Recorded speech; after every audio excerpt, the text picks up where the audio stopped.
Welcome to the Newcastle County VOTEC Show. And with me today, I have two coaches from Hodson and from St. George's. And the reason I have our two coaches from St. George's and Hodson, because Coach Moffett and Coach Maull have been in competition the last 2 years in a state tournament and then in a semi-final tournament for the state title. So I thought today I would introduce them to you and talk a little bit about what some of their secrets might be that they could share with the larger audience. So I will start with introducing Coach Frank Moffett, our Hodson coach, and our coach Jeremy, better known as J.D. Maull, Coach Maull from St. George's. So let's start right off. And first of all, do you know each other's secrets as to what makes for a competitive team? Do you want to start? I'll start it off. Yeah, I mean, we've been coaching against each other for quite a few years now. I think since JD has taken over the program or started the program at St. George's, and we've gone through the process. You study tape. There's a lot of things you do, and what JD does. We have a great idea of what he's doing, and I can't really speak for him, but I know his mindset. You know what's coming. You better be able to stop it because he's really into about power football, and he was blessed last couple of years with some kids who have some speed, as well as being power with the Shelby brothers. But he knows what we do. We spread it out. We're going to try to use our speed. We're going to try to use our no-huddle offense to try to, dictate some things, though. But again, over the past few years, we go into games.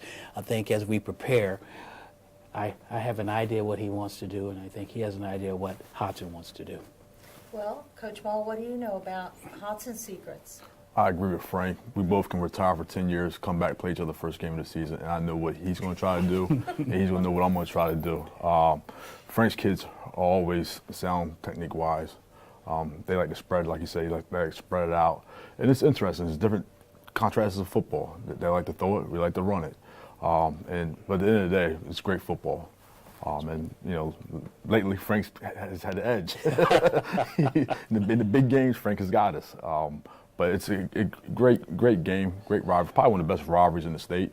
And it's great for our school district that they see that both schools are in the paper constantly. And it's almost like the Duke, North Carolina, and college basketball. There's no, bad team. Everyone has it's like Alabama or Auburn. You pick one side, it's Hodson or St. George's. And that's how it is. Well, before I forget, you both have had a fantastic season the last couple of years. And I know you have talented players, but certainly coaching. Really, the right coach brings out the talents in the students. And I know that both of you really do a tremendous job of bringing out the talents in your students. So let's talk a little bit about preparation. Let me start with Coach Maull. So tell me a little bit about preparation. I know you look at films, you talk about a lot of things with your players in preparation for the next big game. So talk a little bit about how you handle all that. When they're looking at films, what are you looking for? How are you coaching them through that? So I'm talking about preparation against Hodson. Well, let's focus on Hodson. Yes. It's different. When we focus against other schools and in Flight B, we prepare for it, but it's not like Hodson. For example, 2 days ago, we're looking at their roster for next year already. We're looking at that. He's probably doing the same thing. This is, again, it's Duke, North Carolina, Army, Navy. We don't like losing to Hodson. They don't like losing us. So, and it's fun. I talk to Frank probably once a week, or if I see him out scouting, and his defense coordinator, Franz Kappel. But that week, we don't talk. There is no talking between us. And I don't talk to Mr. Lamy, the principal. We don't talk at all. We're good friends, but that week, we don't talk. It's hard because we talk all the time, but we don't talk that week. It's all about business. It's Hodson, St. George's, so it's a great rivalry. And I've never been in a rivalry as a coach like this before. And that's one of the reasons why I got into coaching, to have a great rivalry. We've never had issues. It's a fun rivalry. And when we have kids that are coming in now, they want to be part of this rivalry. And I think it's great for our school and for the school district. Well, Coach Moffett, when someone actually goes out to scout, for those of us who are not that familiar with how that process works, What are you looking for when you're out there scouting Well, another team? I'll tell you, well, and I know as JD speaks, we see each other scout. I bring a camera. You know, we have an etiquette within our conference that coaches, you know, JD, we exchange films, but I'm the type of coach, and I know JD, I like to go out and see teams personally. I like to be able to gauge their speed, look at certain things that they do. I like to film opponents as well. But one of the things you go out, you're always looking for tendencies. You're always looking for, you know, we always look at who's that tough defensive end, who's that weaker defensive end. You know, how does the cornerbacks play? Do they play man? Do they play zone? What are some things that we can exploit based on certain coverages they do? We look at who's the weaker, as I said, the weaker defensive end. That's maybe the person we want to attack more than that tougher defensive end. And that's some things we've gone against. You know, looking at Coach Maull and his team, I mean, he has some good players, and there's certain people, you know, we don't want to run after that person. He's pretty tough, you know. So let's try to work out this other defensive end thing. You just try to look for edges. You look for where you can have the most success. And but I know when we play St. George's, you know, we look at, you know, it's funny. We look at them. We look at 11. There's 11 offensive guys out on the field.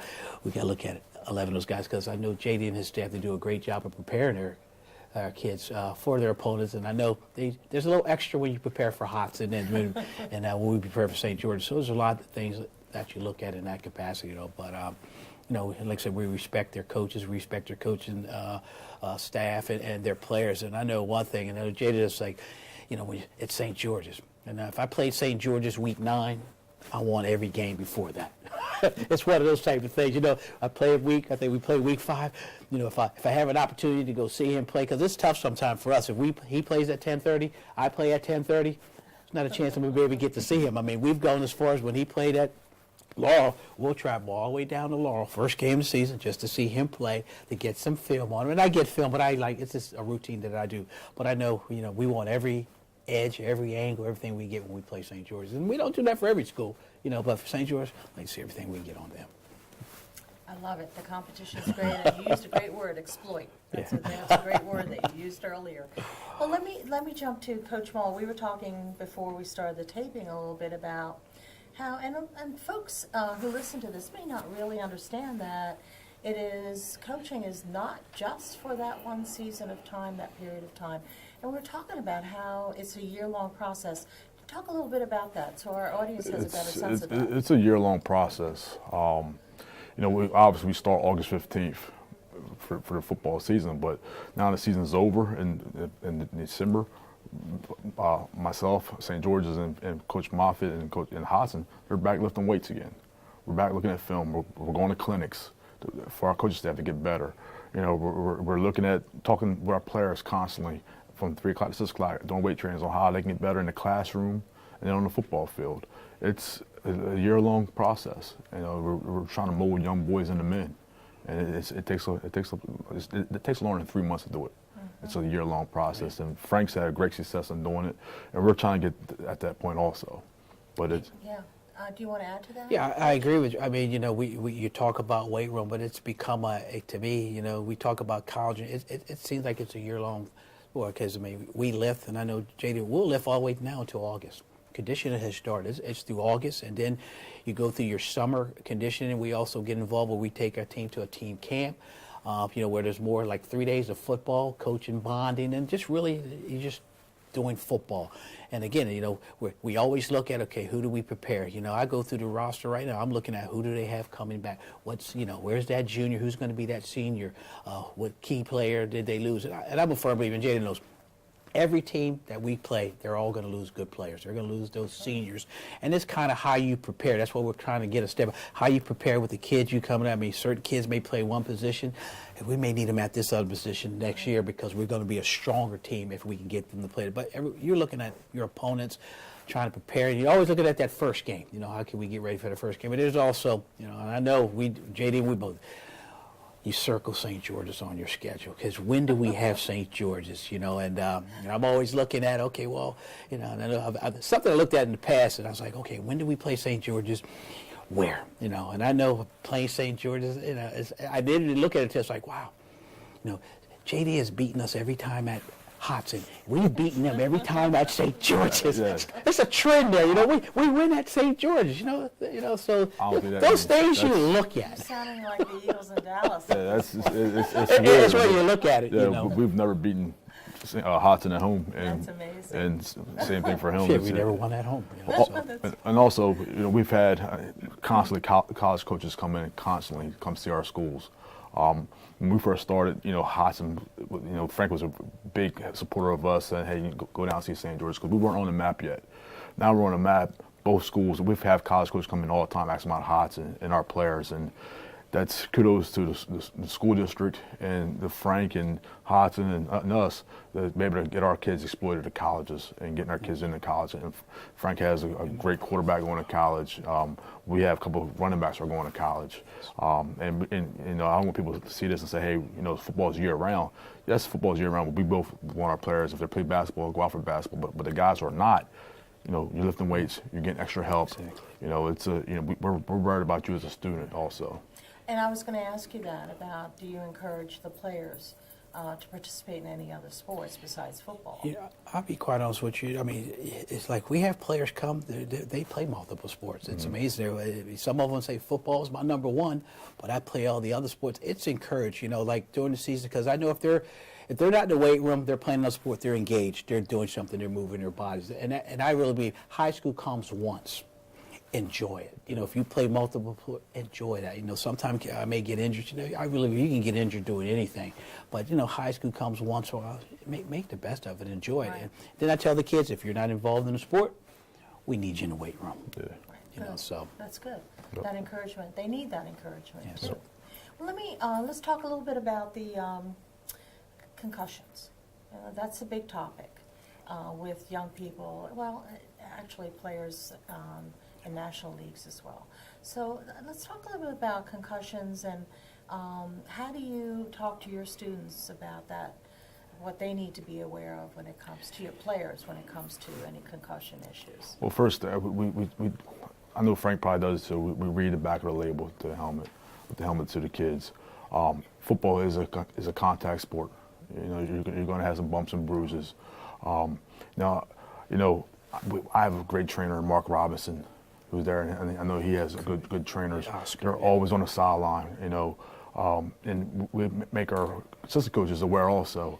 If a kid says he's dizzy, you pull him out, take his helmet away from him, and you see the signs of concussion. And that's where those clinics come involved for us, because it's all about educating the coaches and then educating the parents too. But we don't want to put a kid in harm's way. We see a kid that's got a little, he says, hey, coach, I'm a little dinged up, I'm a little dizzy. Okay, take your helmet off. Coach Robinson comes see him. And then we have that whole protocol of, you're out 4 or 5 days. I know Coach Robinson, they do concussion testing before the season starts. So for them to come back out, the baseline testing, for them to come back in, they have to pass the test. And I'm not involved with that. That's Coach Robinson. That's his forte. And I do the X and O's. He does that, and he communicates to the parents about that. We've done it for a while. I know Frank and those guys do that now. And I think we're still one of the few schools that still does that in the state. Most schools that do not do that yet with the concussion testing. But we've been doing it for a while as both schools. I think that's good for our people listening to know that. Well, the kids, you're safety first for our kids, especially as Jay said, it's a very high impact collision sport. And I know our organization, was a DIA. I mean, it's mandatory for every coach to have concussion studies on I think it was a yearly basis. Yeah. I think they changed every 2 years now. But we have to go in, look at a video, go through all the protocol. If there's any changes, we get updated on the changes, and then it's a kind of like a class, a course that we have to take. And I think it's good. I mean, it's really, when you look at it, back in the day, I don't think it was as big, but now it's a brain injury. It's and you can see all the impact that it's having now with former NFL players and things of that nature. Where I think the technology is so great now, and if it's caught early, and again, I agree with JD. It's something that we're trained on it. But we have professional people, we have a trainer, Oscar Rowe, who's done a concussion baseline study with players. We were a prototype study in 2013 with the University of Delaware first. So, it's big, and I'm very supportive of it, and I know JD is very supportive of it because, again, our kids' safety is most important. That term, you got your bell rung, it's over. And soon, you're done for the day. It might be done for a week. You need to go get proper Great. testing. Great, and I know you're very conscious of that, but I wanted to bring it to the attention of whoever's watching that you are extremely conscientious about Definitely. observing and making sure students understand all the aspects of getting a concussion. So, I want to congratulate you again for your 100th win Oh, thank you. Thank that you you very had much. this year. Thank you. So congratulations Oh, on that. it was really good, you know. That's quite an accomplishment. Yes. Have you counted your wins yet? I have no idea. I didn't know if you were checking No, counting your wins yet. I have no idea. Maybe you get there soon. Like I said, you're close. I say, let me go take a look at it, Yeah, you know. right, And right. but it's a great, the way JD's going, he's gonna get there. Good. I mean, and it was good to see Coach Dan Ritter from Howard. I think Yes, he did. he got his 100 that Thursday night. I believe they played. And I received mine on did. that Saturday. So it's Yes. really, Yes. it's good Yeah, for we the can't for forget the school, Coach for the Ritter. VOTAC. Yeah. So we had two coaches from VOTAC with their 100th wins, which was fantastic. Yes. Very exemplary work on your part and Coach Ritter's. Now, me and Frank have a question because we don't see it because we're too busy watching what's going on the football field. But district office and yourself, when you guys come to the game, what sideline are you guys on? I switch. I go back and forth. All right. So if we're It's playing, like Army Navy where the president comes to one side. Side, he goes All in. right. if we're playing sister schools, I switch. Okay. Now, if I come to a game, it's outside of our district, I stay on our side, our Okay. school side. But yes, I have to switch, which I did at the Yeah. semifinals. You're Yes. not wearing the maroon, are you? And I try not to wear the school colors, All right. even though Mr. Reynolds from St. George's, you are going to wear that St. George's sweatshirt. I said, I can't. I have to be neutral. Yeah. So let's end by, let me ask you this question. Of course, everyone asks you about next year. How are you looking for next year? We think What do you think? we think we'll be okay. You'll be okay We'll be next okay. We both lose some great players, but we think we're going to be all right. We'll compete. Yeah.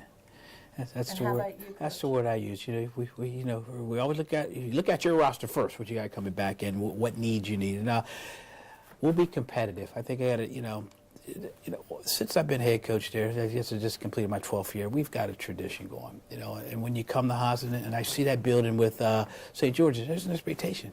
You want to win. There's an expectation, and you're getting kids to buy into that, And like you say, you win with pride, you lose with dignity, but there's just a whole mindset now of the kids that we're getting to come play for us, and like I said, we're going to be competitive, and you go through every year, stay healthy and all that. But I think that's the fun of coaching, that every year is going to be different, and that's where as coaches we get challenged the most. It's like, okay, can we put together a good product? And I think we both had some success doing it over the past few years. But I do have one more that I have to ask you. I have to ask you about how does it feel? How do you handle the students with a loss? What do you do afterwards? I tell you, What do you do? when you lose, you talk to the kids. First of all, you really can't do any correction until you watch film the following week. But you try to build on the positive. As a coach, you sit back and what was good that went on during the game, you try to build upon that. But the mindset that I've had over the few years, and it's been, we just want to get better every game. You take the loss and you learn from it and you move on. Because before you know it, you're at a Monday film, JV game. You're getting prepared for your next opponent. So there's only a little bit of time that you can spend on the losses as well as the wins, because that next week you're getting ready for, coaches meeting, trying to look at the X's and O's and how to better prepare yourself to be successful. So, but again, it's a learning thing from losses. But again, just want to get better every game. How about you, Coach Cole? Frank hasn't lost many games, so he don't have to have a whole lot of talks. In the season, he's won the last 2 years, so he doesn't have a lot of talk. So I have a little bit more experience in losing right now than Frank does. It's tough. It's tough. You try to learn from your mistakes. And for us, the last couple of years, we've lost in the season. Just tell the kids, thank you for your what you've done for the last 4 years. And you just tell them it's part of life. You just got to learn from your mistakes and got to move on. And you just tell the younger kids, hey, let's get ready for next year. But and you tell them it's been a great experience. It's been a great experience. Cherish it. Yes, there's always emotions when you lose. Sure. But we've had more good times than bad times. And that's what sports, it's all about learning life experiences. Well, thank you both. Thank you. Thank you for having us. For Thank you. being here and chatting with me. Thank you. I really appreciate it, and certainly wishing you a great season next year. And next year will be here before we know it. Time is Well, flying. as JD says, the work's already started. The work already started. So we're not into 2015 yet. It's already Already started. started, But yep. I think that's the key Pleasure for to, success. talk to both of you, and congratulations to both of you Thank for you. a fantastic season. Thank Thank you. you. Thank you.